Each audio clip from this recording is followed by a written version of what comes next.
Hello everyone.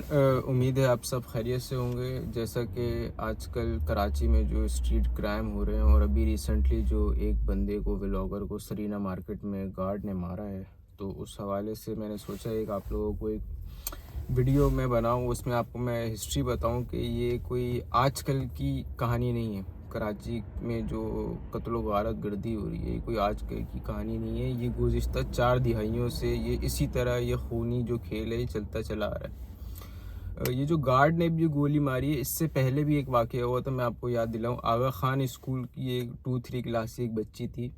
Guard ने चोरों पे फायरिंग करी और जब वो फायर जो है वो बच्ची स्कूल जा रही थी सुबह, तो वो गार्ड की फायरिंग से वो बच्ची का जो है वो डेथ हो गई थी। वो आगा खान स्कूल ये सेंट्रल में ही मेरे घर के पास ही जो आगा खान है वहाँ की ये कहानी थी। कुछ दिनों पहले की बात है, 2-4-5 महीने पहले की।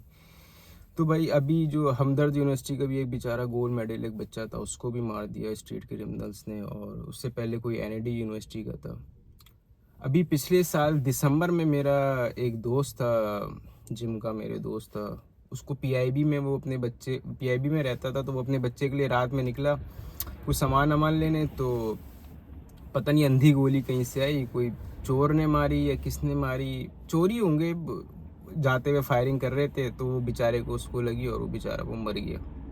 ये पीआईबी का वाक़या था। तो इसमें भी मेरे काफ़ी, जब मैं कराची में था मैं बड़ा उदास हुआ था। उसका एक छोटा सा बच्चा था, उसकी नई नई शादी हुई थी, 1-2 साल का बच्चा था, वो बेचारा यतीम हो गया। और उसकी उम्र भी कितनी 30 साल होगी, यंग लड़का था बिल्कुल, अच्छा खूबसूरत सा, उसकी डेथ हो गई। तो ये कराची की में जो है ये आज से नहीं। और अगर मैं आपको इसकी हिस्ट्री में लेके जाऊँ तो बुशरा जैदी 1986, उसको जब से उसको कत्ल करा था या उस पर कोई बस चढ़ गई थी, तो जहाँ तक मेरी जो नाकिस मालूमात है, तो ये जब से इस शहर में ये खूनी जो खेल जो है चलता चला आ रहा है 1986 से, जहाँ तक मुझे ख्याल है।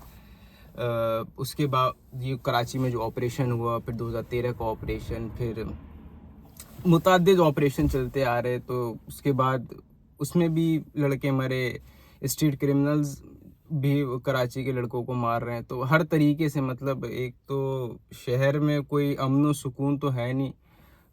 गर्मी आती है तो लोग मर जाते हैं। 2015 की जो हीट वेव्स आया उसमें कितने लोग कराची में मारे गए। तो हर तरफ से, मतलब वेदर की तरफ से हम लोग मर रहे हैं, बेरोज़गारी से हम लोग मर रहे हैं, लोग खुदकुशियाँ कर रहे हैं, स्ट्रीट क्रिमिनल्स हमें मार रहे हैं। मतलब हर तरीके से जो है कराची को जो है अच्छा। और ये जो अभी जो लड़के को मारा है, तो ये जस्टिस जहाँ नहीं होगा वहाँ ये सब वाक़यात होते चले जाएंगे। मैं आपको अगर हिस्ट्री में लेके जाऊँ तो आपको याद होगा सीबीयू पे एक केस हुआ था, खावर बरनी वाला। वो जो गाड़ी का कार रेसर था, उसने एक बंदे को गोली मार दी थी। उस वाक़े में क्या हुआ? कुछ भी नहीं हुआ। शाहजेब जो एक लड़का था जिसको क्लिफ्टन ने मारा था, 2012-13 की बात होगी, शाहरुख जतोई जो नाम था उसका, उस केस का भी क्या हुआ? कुछ भी नहीं हुआ। एक और केस था 2012 का, सरफराज नाम का एक बंदा था बेनज़ीर भुट्टो पार्क में, उसको हमारे मुहाफिजों ने गोली मार दी थी, उसकी वीडियो मौजूद है। उस केस का भी क्या हुआ? कुछ भी नहीं हुआ। और जहाँ तक बात है कि भाई पॉलिटिकल पार्टीज़ आपके लिए कुछ करेंगी, आपका कुछ मसले हल करेंगी, तो भाई आपकी सोच है। ये पॉलिटिकल पार्टीज चाहती ही नहीं है, ना पहले चाहती थी, ना आज चाहती है, ना ही आने वाले वक्तों में चाहेंगी कि आप के मसले मसाइल हल हों। ये पॉलिटिकल पार्टीज सिर्फ अपना पावर गेम खेलेंगी, हमारा गवर्नर आ जाए, हमारा सीएम आ जाए, हमें इतनी सीट मिल जाए, हमें इतनी सीट मिल जाए। और हम जो अवाम है, ये आधी अवाम पीएमएलएन को सपोर्ट करेगी, आधी पीपी को सपोर्ट करेगी, आधी एमकेएम को सपोर्ट करेगी, और ये आपस में लड़ के ख़त्म हो जाएंगे। इनको पता ही नहीं है जिन पॉलिटिकल पार्टीज़ को ये सपोर्ट कर रहे हैं, ये इस शहर को क्या, ये किसी को कुछ नहीं दे सकते, ना ही देंगे, क्योंकि इनके मंशूर में नहीं, ये चाहते ही नहीं। बेसिकली मसला ये है कि ये चाहते ही नहीं है। अगर मैं बात करूं कि मैं आपको एक और वाक़या बता देता हूं जिससे आपको ये जहन में क्लैरिटी आ जाए कि ये पॉलिटिकल पार्टी चाहती ही नहीं है। फारूक सत्तार का एक कोऑर्डिनेटर था आफ्ताब, उसको हमारे मुहाफिजों ने उठाया और उसको बेनतहा उसको तशद्दुद करा और वो बेचारा जहाँ भाग हो गया, मर गया। उसको, ये भी 2015-16 की बात है। उसकी बेचारी बूढ़ी माँ 60-70 साल की, जब उसने जनाजा देखा होगा उसकी बॉडी, क्या सोचा होगा? क्या फारूक सत्तार ने उसको इंसाफ दे दिया अपने कोऑर्डिनेटर को? मैं किसी पॉलिटिकल पार्टी को सपोर्ट या मैं उसकी फेवर में बात नहीं कर रहा हूँ, ऐसी मेरे जहन में अभी एक वाक़या आ गया था तो मैंने उसको डिस्कस कर लिया। और दूसरी बात ये है कि अभी जिस लड़के को क्या नाम था उसका, बेचारा साद नाम था, वकार जगह के शो में भी आया था, उसको जिस गार्ड ने गोली मारी उसके पास AK-47 थी और उसको इतनी क्लोज रेंज से उसने गोली मारी AK-47 से, वो क्या बचता वो। मतलब मुझे समझ नहीं आ रहा हमारे गार्ड्स के पास AK-47 क्या कर रही है, शहर में क्या उनको जिहाद करना है, क्या करना है। आपको मैं बताता हूँ कि किसी भी कंट्री में, आप किसी भी तमीज़दार मुल्क में जहाँ मैं रह रहा हूँ, या आप दुबई ले लें या किसी भी और मुल्क में, पुलिस के पास AK-47 नहीं होती, पुलिस के पास SMG नहीं होती, सिर्फ एक शॉर्ट गन होती है जिसे 9mm कहते हैं बस, या ग्लॉक होती है उनके पास, एक छोटी सी पिस्टल होती है। भाई ये शहर है, इसमें आप SMGs, आप G9 और ये AK-47, आप इतने बड़े बड़े हथियार, इस शहर में ज़रूरत क्या है। और गार्ड्स को इतनी ज़रूरत क्या है, उसको क्या करना है। गार्ड कोई क्या बॉर्डर पे यहाँ पे कोई कराची में, क्या कोई बराबर में कोई इंडिया है, उसको किससे लड़ना है AK-47 से भाई। और वो गार्ड भी कोई वेल ट्रेन नहीं, वो 15-20 हज़ार रुपए में वो गार्ड भर्ती हुए भी होते हैं और उनको इतनी खतरनाक गने दी हुई, वो हिफाजत क्या करेंगे वो तो। और ये तो अभी आपको मैंने सिर्फ कराची की बताई, अब मैं आपको जुल्म बताता हूँ कि पाकिस्तान में और जुल्म हुए क्या क्या। आपको एक केस याद होगा रेमंड डेविस का, जिसने पंजाब में सरेआम रोड पे 3 पाकिस्तानियों को गोली मार दी। उसके साथ क्या हुआ, पूरी स्टेट ने मिल के उसको मुल्क से फरार कराया, वो US का सिटीजन था। उसके बाद आप सुनते जाएं और आप अफसोस करते जाएं, जब वो इस मुल्क से बाहर चला गया, दियत वियत का जो भी इस्लाम में जो होता है उस तहत उसने दियत दी, और वो जब मुल्क से बाहर चला गया तो उसने अपने मुल्क जाके एक किताब लिखी द कॉन्ट्रैक्टर के नाम से। उस किताब में उसने ये लिखा कि मुझे किस किस ने फैसिलिटेट करा और मैं किस तरह वो इस मुल्क से निकला। तो मतलब आप सोचे कि इस मुल्क में कितना जुल्म हुआ है और शहर कराची पे कितना जुल्म हुआ है कि आए दिन कोई ना कोई नौजवान इस शहर में मारा जाता है, चाहे वो स्ट्रीट क्रिमिनल्स के हाथों हो या हमारे मुहाफिजों के हाथों हो, बस मारा चला जा रहा है, मरा चला जा रहा है। और तो ये शहर हमेशा से ही ऐसा नहीं था। अर्ली 2000 में जब मुल्क के हालात कुछ बेहतर थे तो यहाँ पे गोरे जो थे वो कराची के बीचेस पे आते थे, रशियंस आपके ज़ैनब मार्केट में शॉपिंग कर रहे होते थे। तो हमारा शहर हमेशा से इस तरह का नहीं था, इसके हालात अभी के हालात से काफ़ी बेहतर थे। अगर रियासत चाहे तो वो क्या ये स्ट्रीट क्रिमिनल्स को वो ठिकाने नहीं लगा सकती। रियासत 2 मिनट में ये स्ट्रीट क्रिमिनल्स को ख़त्म कर सकती है, लेकिन जब रियासत खुद ही इसकी पुश्तनाई कर रही हो, खुद ही इसको सपोर्ट कर रही हो, या कम से कम आंखें बंद कर रही हो, कोई एक्शन ना ले रही हो, तो ये सिलसिला तो इसी तरह चलता रहेगा। कराची में जो है आपके हर जगह जो है कंटोनमेंट बने हुए।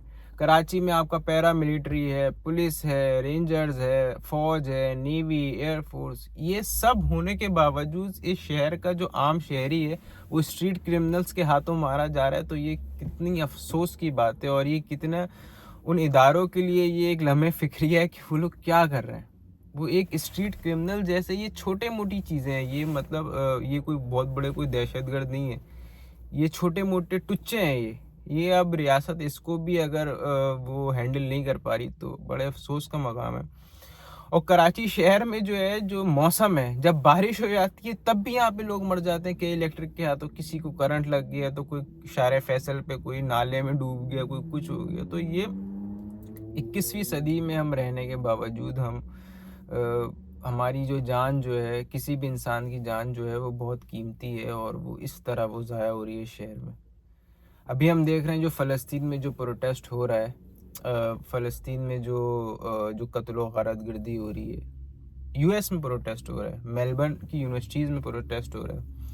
और वो किस तरह, मतलब वो लोग, उनकी जो रियासत है वो उन पे जो कह रही है कि आप ये प्रोटेस्ट ना करें, और वो किस तरह उनको अरेस्ट कर रही है, उनको मार रही है। और किस तरह उन पे आप देखें यूनिवर्सिटी ऑफ कोलंबिया में वो किस तरह वो प्रोटेस्ट कर रहे हैं। तो वो तो ना उनके मज़हब के, ना वो उनका कल्चर जानते हैं, कुछ भी नहीं है, लेकिन वो इस वजह से उनका साथ दे रहे हैं, इस वजह से वो उनके साथ खड़े हुए हैं कि किसी पे जुल्म हो रहा है तो आज अगर हम उनके साथ नहीं खड़े होंगे तो कल हमारे साथ जुल्म होगा तो कोई हमारे लिए भी नहीं बोलेगा। आप देखें कितने बड़े बड़े प्रोटेस्ट हो रहे हैं, और हमारे यहाँ उसी मेन टाइम में हमारे यहाँ कॉन्सर्ट्स हो रहे हैं और इंजॉयज हो रही हैं, पार्टीज हो रही हैं। आप देखें ना कितने बड़े बड़े प्रोटेस्ट हुए हैं, लेकिन हमारे यहाँ तो इसके मुकाबले में हम तो उनका हमारे हमारे तो हम तो पता नहीं क्या उनकी शहरा गए हैं, या पता नहीं कोई हम मज़हब भी हैं, एक हमारी एक उनसे एक ताल्लुक़ है। लेकिन हमारे शहर में मैं नहीं देखा कि कोई बहुत ख़तरनाक कोई प्रोटेस्ट हो, एक आम आदमी ने कोई हज़ारों बंदा कोई निकला हो या कुछ हो।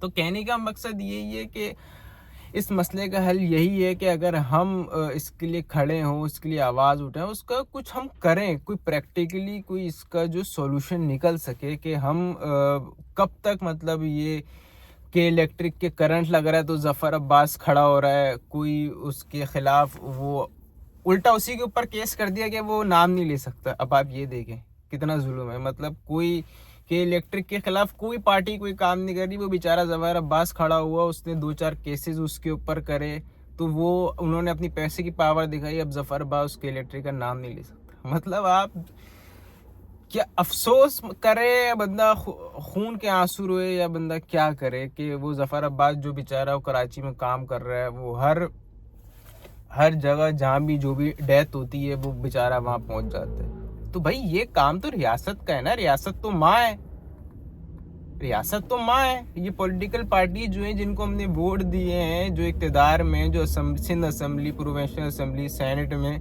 ये लोग कहाँ हैं? ये तो हमें कहीं नज़र ही नहीं आते। ये तो बस अब इलेक्शन तो ख़त्म हो गए। तो भाई हम एक आम बंदा इंडिविजुअल जो है, हम सबको उसके ख़िलाफ़ आवाज़ उठानी पड़ेगी।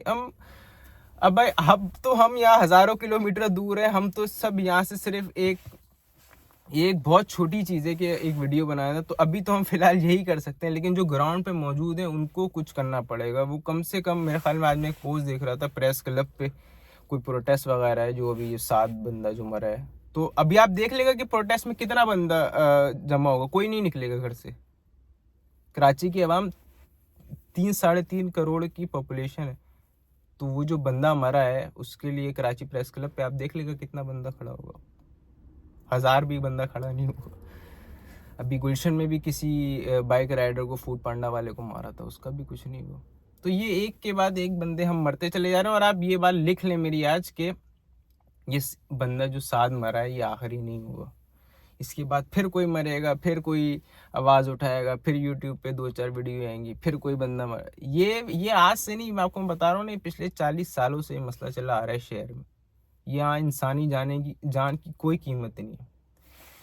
जिसके पास वसाइल हैं वो बाहर निकल रहा है, जिसके पास वसाइल नहीं है वो है ना, एक मीम आई थी, तो इस शहर में वही है जिसका वीज़ा नहीं लगा।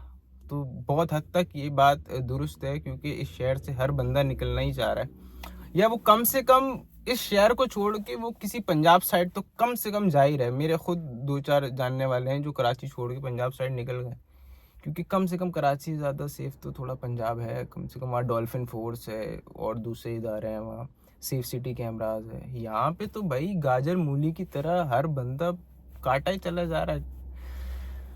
तो भाई अपना बहुत बहुत ख्याल रखें।